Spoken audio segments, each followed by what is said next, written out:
Un peu plus à gauche, un tout petit peu plus à droite. Merci, c'est parfait. Félicitations pour votre achat avec l'immobilier à Pau. Ouais! Attention, sujet clivant. Votre premier achat doit-il être votre résidence principale? Eh bien non, pas systématiquement. Tout d'abord, quand vous êtes propriétaire.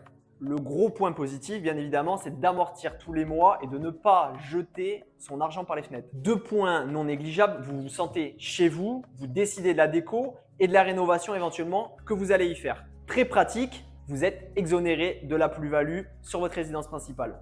De l'autre côté, quand vous êtes locataire, vous avez cette flexibilité de vous installer là où vous le souhaitez sans de trop grandes contraintes.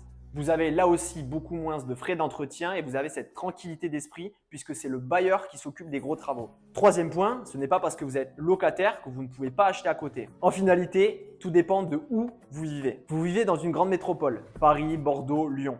Vous achetez un appartement, bien souvent la mensualité de votre prêt sera supérieure au loyer que vous paierez pour une surface équivalente. D'autant plus avec les taux actuels. De l'autre côté, si vous engagez sur un achat d'environ 100 000 € sur 25 ans, vous aurez une mensualité d'environ 550 € sur les taux actuels. En conclusion, si vous vivez dans une grande ville et vous êtes dans une démarche d'investissement, il est préférable de louer son bien immobilier, d'en acheter un pour le mettre en location et développer son patrimoine, plutôt que de s'endetter au maximum de son endettement pour sa résidence principale. A contrario, à Pau, le prix au mètre carré étant plus bas, il est préférable d'acheter sa résidence principale et de faire du locatif en option. Maintenant, vous avez les clés, à vous de voir et moi je vous dis à du chat.